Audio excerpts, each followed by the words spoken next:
Imagine working at your local bakery, making cakes for your customers. Now imagine one of those cakes is for a cause you absolutely despise. Now imagine making dozens of them every day, knowing you're feeling the thing you hate the most. Yeah, this one's the books. If you've ever had someone disrespect you or your family and dream of serving them some serious justice, hit that like button. Don't forget to subscribe and stick around, because today you're about to hear the ultimate revenge story. It all started in a small town where a local grocery store was known for offering custom cakes. Not your typical store-bought cake. You could get anything from whimsical designs to personalized messages.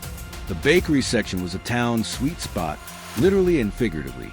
But there was one problem. One big problem.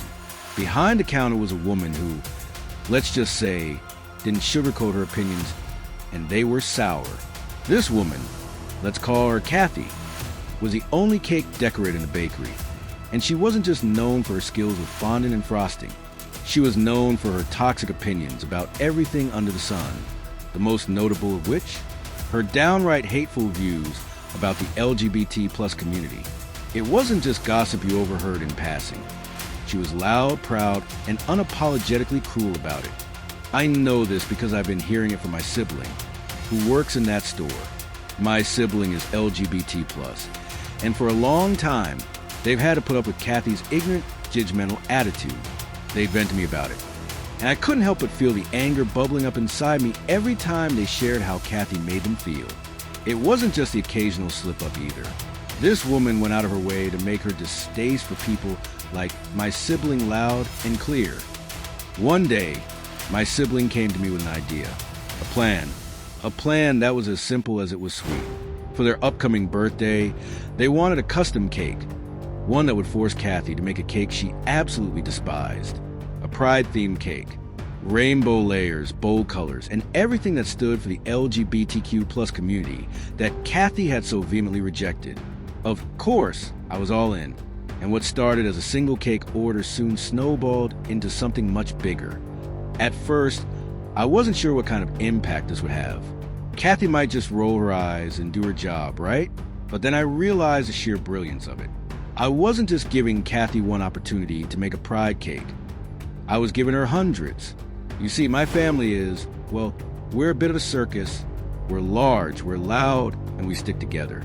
My sibling's birthday cake was just the beginning. My other sibling, who doesn't even have a particular attachment to Pride Month, also ordered a cake. Just because.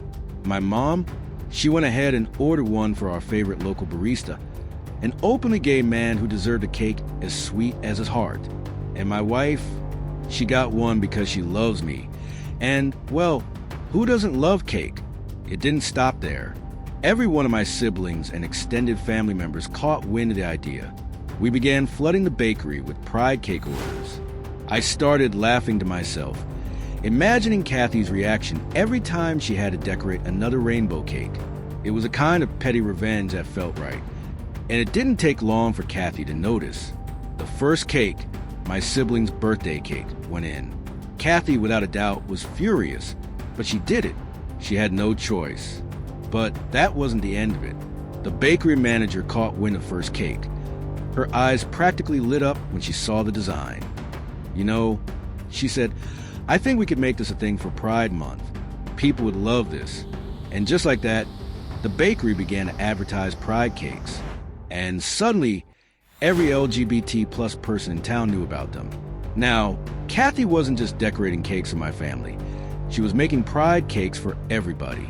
Every time Kathy put her hands on those rainbow-colored sprinkles, I could almost hear her gritting her teeth. I imagined the colors bleeding into her hatred, like the very thing she loathed was seeping into her soul, layer by layer. At some point, it became a game for me. Every time I ordered another cake, I could almost hear Kathy's internal monologue. Not another one. She must have thought, I hate this, but what could she do? She couldn't say no to her boss, and she couldn't escape her reality. The sweet revenge was almost too much to handle. One of the best parts? When the manager came up to her, smiling brightly, and told her to make another one for the display case. You should have seen Kathy's face. But what could she do? She had to bring for justice.